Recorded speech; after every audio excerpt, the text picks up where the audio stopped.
नमस्कार, मैं हूं पलक गुप्ता। स्वागत है आपका नवतेज डिजिटल में। आइए डालते हैं एक नजर हेडलाइंस पर।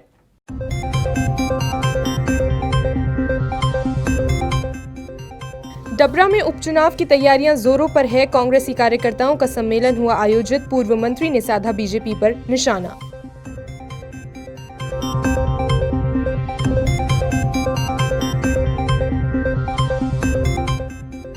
खाद्य मंत्री ने नियमों की उड़ाई धज्जियां। जन्मदिन के मौके पर उमड़ा लोगों का हुजूम। सोशल डिस्टेंस की उड़ी जमकर धज्जियां।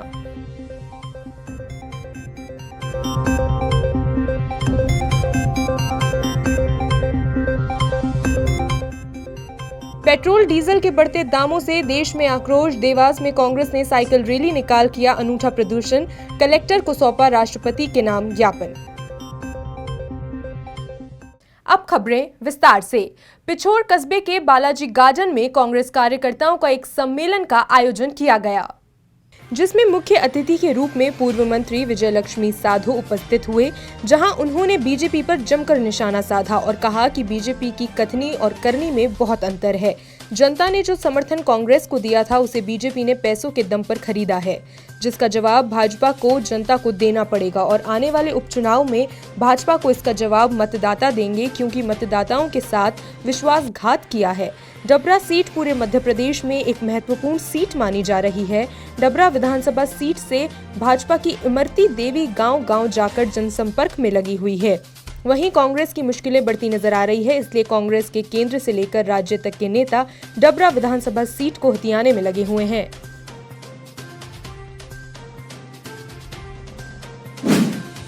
खबर यूपी के मेरठ से है। यहां प्रशासनिक टीम को एक नए पेट्रोल पंप की शिकायत मिली। शिकायत मिलने के बाद छापेमारी की तो मौके पर कई अनियमितताएं पाई गई। प्रशासन की टीम ने पंप पर फिलहाल सील लगा दी है और पूरे मामले की जांच कर रही है।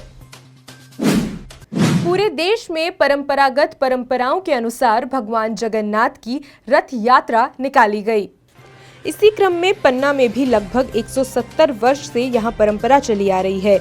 इस वर्ष कोरोना संक्रमण के चलते रथ यात्रा निकालने में काफी मशक्कत के बाद प्रशासन की मौजूदगी में रथ यात्रा निकाली गई। रथ यात्रा निकालने से पहले कोरोना संक्रमण से बचाव हेतु सभी नियमों का पालन किया गया। मंदिर में उपस्थित श्रद्धालुओं, पुलिसकर्मियों एवं रथ चालक अमले की थर्मल स्कैनिंग कराई गई। सभी को मास्क लगाना अनिवार्य किया गया। सभी की नाम लिस्टिंग भी की गई। इसके बाद भगवान की महाआरती की गई और रथ यात्रा निकाली गई। खबर यूपी के मेरठ से है। यहां एसओजी और परतापुर पुलिस की मुठभेड़ में 25,000 का इनामी बदमाश घायल हो गया। दरअसल पुलिस को सूचना मिली थी कि इनामी बदमाश वसीम परतापुर क्षेत्र में गोकशी के लिए गाय लेने जा रहा है। इसी बीच पुलिस ने वाहन रोकने का प्रयास किया तो वक्त चालक गाड़ी को जंगल की ओर ले गया और पुलिस पर जान से मारने की नियत से फायरिंग की। इस पर पुलिस ने जवाबी कार्रवाई करते हुए फायरिंग शुरू कर दी। इस फायरिंग में 25,000 का इनामी बदमाश घायल हो गया। बदमाशों के कब्जे से पुलिस ने 2 तमंचा, 315 बोर के भारी मात्रा में कारतूस बरामद किए हैं।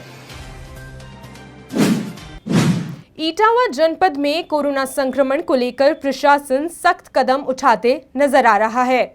वहीं दूसरी ओर नगरपालिका परिषद के द्वारा लापरवाही देखने को मिल रही है, क्योंकि हर साल मेनपुरी ओवरब्रिज के नीचे बारिश के मौसम में पानी भर जाता है, जिसकी वजह से कई दफा स्कूल की बस भी ओवरब्रिज में फंस चुकी है। इस दौरान इटावा में 1 घंटे जमकर हुई बारिश में इटावा मेनपुरी रोड पर बने अंडरग्राउंड पुल में इतना पानी भर गया कि कोरोना पॉजिटिव मरीजों को लेकर आ रही एम्बुलेंस बीच पानी में फंसकर बंद हो गई। 1 घंटे तक ड्राइवर और उनके सहयोगी पीपीई किट पहने मरीजों के साथ इसी एम्बुलेंस में भरे पानी में खड़े रहे और लोग तमाशा देखते रहे। अंबिकापुर के खाद्य मंत्री अमरजीत भगत के जन्मदिन के जश्न में सारे नियमों की धज्जियां उड़ाई गई। कलेक्ट्रेट से चंद कदमों की दूरी पर हजारों समर्थकों की भीड़ इकट्ठा हुई और जमकर आतिशबाजी भी हुई। खाद्य मंत्री अमरजीत भगत यही नहीं रुके, सर्किट हाउस में उनके जन्मदिन के मौके को खास बनाने के लिए सम्मान समारोह का आयोजन किया गया। यहाँ भी उनके समर्थकों का तांता लगा रहा। खाद्य मंत्री अमरजीत भगत पूरे सरगुजों में घूम कर सोशल डिस्टेंसिंग की धज्जियां उड़ाते रहे। इसी कड़ी में वे सीतापुर पहुंचे, जहां कुड़ुक समाज के लोगों ने सैकड़ों की संख्या में इकट्ठा होकर उनका स्वागत किया। यही नहीं, सीतापुर रेस्ट हाउस में इनसे मिलने समर्थकों का जमावड़ा लगा रहा। इस दौरान सरगुजा आईजी रतन लाल डांगी ने रेस्ट हाउस में उनके साथ मौजूद रहे। इतना ही नहीं, मंत्री जी का बतौली में 3 स्थानों पर स्वागत हुआ। इस दौरान भी सैकड़ों की संख्या में लोग उपस्थित रहे, जबकि बतौली में आज भी एक साथ 13 कोरोना मरीज पाए गए हैं। छत्तीसगढ़ के सीएम भूपेश बघेल ने परीक्षा में सर्वोच्च अंक पाने वाली बेटी और उसके परिजनों को विशेष बधाई दी। दरअसल जरहा गांव मुंगेली की छात्रा प्रज्ञा कश्यप ने प्रदेश में सर्वाधिक अंक प्राप्त किए हैं। इसी के चलते सीएम बघेल ने छात्रा को शुभकामनाएं दी और उनके उज्जवल भविष्य की कामना की।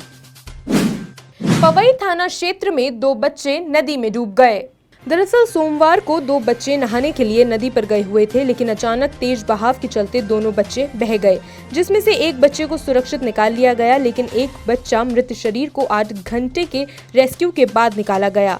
इस ऑपरेशन में पवई पुलिस पूरे समय मौजूद रही। घटना के बाद ग्रामीण अंचल में शोक की लहर देखी गई है। जिले के थाना निघासन के इंद्रनगर में एक दिल दहलाने वाला मामला सामने आया है। यहाँ पति ने अपनी पत्नी को दिन दहाड़े कट्टे से गोली मारी, साथ ही चाकू से गला रेत दिया। सूचना पर मौके पर पहुंची पुलिस ने आरोपी को गिरफ्तार कर लिया है। जैसलमेर जिला प्रभारी व ऊर्जा मंत्री बीटी कल्ला पोखरण के दौरे पर रहे। यहाँ उन्होंने शक्तिपीठ आशापुरा माता मंदिर में ढोक लगाकर प्रदेश में अमन चैन खुशहाली की कामनाएं की। वहीं नगरपालिका प्रशासन द्वारा कोरोना रोकथाम को लेकर आम लोगों को जागरूक करने वाले जन जागृति रथ को हरी झंडी दिखाकर रवाना किया। कैबिनेट मंत्री बीडी कल्ला के पोखरण पहुंचने पर पालिका अध्यक्ष आनंदी लाल गुचिया के नेतृत्व में भव्य स्वागत किया गया। जिला प्रभारी मंत्री बीडी कल्ला और कैबिनेट मंत्री शाले मोहम्मद ने नगर पालिका परिसर में रथ को हरी झंडी दिखाकर रवाना किया। मंत्री ने कार्यकर्ताओं को कोरोना के चलते सोशल डिस्टेंसिंग का ख्याल रखते हुए बैठने की नसीहत दी।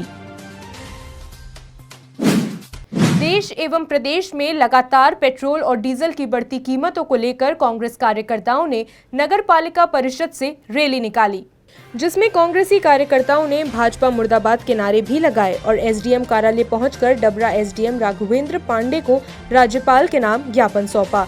जिला ग्रामीण के कार्यवाहक रंगनाथ तिवारी ने कहा कि जब से बीजेपी सरकार आई है तभी से खाद्य, बीज, डीजल, पेट्रोल सभी की कीमतों में लगातार वृद्धि हो रही है। यदि इनकी कीमतों पर अंकुश नहीं लगता तो हम धरना प्रदर्शन भी करेंगे।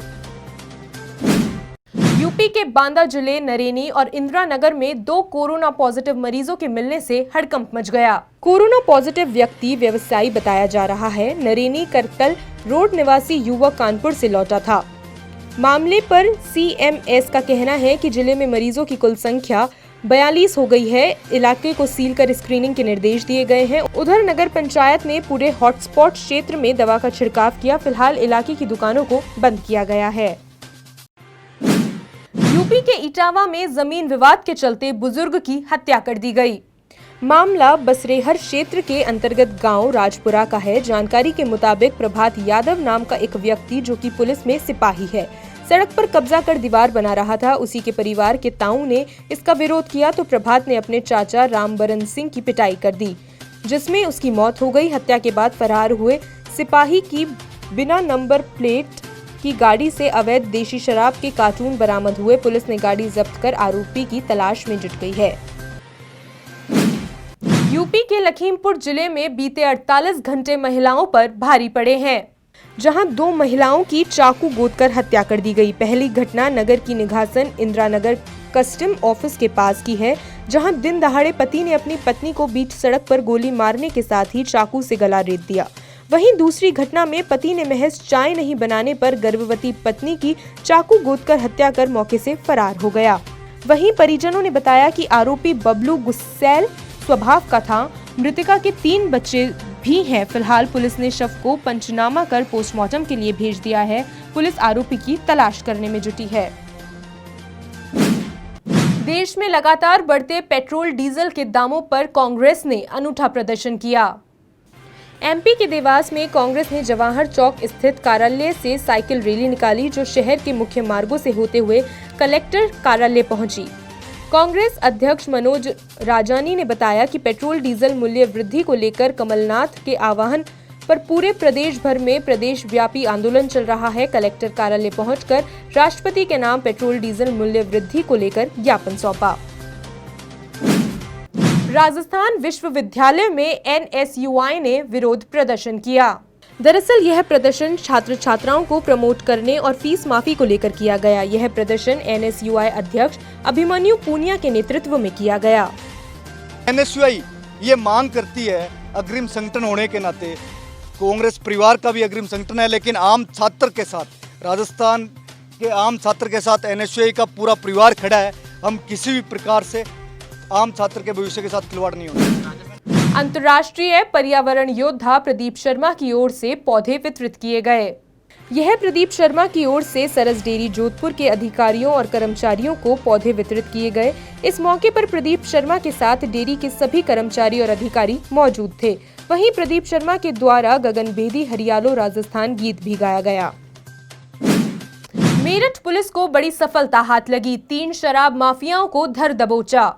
यहां पुलिस ने अभियान चलाकर 3 शराब माफियाओं को धर दबोचा। साथ ही माफियाओं से पुलिस ने कच्ची शराब और सामान बरामद किया। आपको बता दें, पुलिस की ओर से लगातार अभियान चलाया जा रहा है। राजस्थान के झुंझुनू में बढ़ते कोरोना मरीजों की संख्या को देखकर कलेक्टर ने कर्फ्यू एरिया का दौरा किया। कलेक्टर ने गुड़ा चावरा छावसरी का दौरा कर सख्ती से पालन के आदेश दिए। इसके साथ ही कलेक्टर ने छावसरी की गौशाला व सरकारी स्कूल में बनी लैब का भी निरीक्षण किया और ग्रामीणों से सहयोग की अपील की। कोई रिकॉर्ड मौजूद नहीं, इस बात की गंभीरता को देखते हुए प्रशासन ने किया गांव का दौरा। पेट्रोल डीजल के लगातार बढ़ते दामों को देखते हुए विपक्षी दल ने सरकार को घेरना शुरू कर दिया है। इसी क्रम में शहर में समाजवादी युवजन सभा के कार्यकर्ताओं ने अनोखा प्रदर्शन किया। सपा कार्यकर्ताओं ने यशोदानगर बाईपास से नोपस्ता तक सवारियों के लिए फ्री रिक्शा चलाकर विरोध प्रदर्शन किया। इस दौरान कार्यकर्ताओं ने हाथों में तख्तियों को लेकर जमकर नारेबाजी की। समाजवादी युवजन सभा के नगर उपाध्यक्ष अर्पित त्रिवेदी ने इस दौरान कहा कि सरकार जिस तरह से कोरोना संक्रमण के समय लगातार पेट्रोल डीजल के दाम बढ़ा रही है, उससे सरकार की मंशा साफ है कि वो आम लोगों के हित के बारे में जरा भी नहीं सोच रही है। कानपुर ट्रांसपोर्ट नगर में पेट्रोल डीजल की बढ़ती कीमतों को लेकर ट्रक ऑपरेटर्स ने विरोध प्रदर्शन किया। ट्रक ऑपरेटरों ने एक ट्रक को रस्सी से बांधकर खींचकर डीजल पर बढ़ी कीमतों का विरोध प्रदर्शन किया। पिछले कुछ दिनों में 10 लीटर डीजल का रेट बढ़ा है, जिसको लेकर ट्रांसपोर्टरों में काफी रोष है। पहले 2 माह लॉकडाउन ने मार दिया, उसके बाद महंगाई ने मार दिया। ट्रांसपोर्ट अपने खर्च नहीं निकाल पा रहे, ऐसे में डीजल का दाम बढ़ना बहुत ही दुखदायी है। खबरों में फिलहाल इतना ही। इस तरह की तमाम खबरों से जुड़े रहने के लिए देखते रहिए नवतेज डिजिटल। नमस्कार।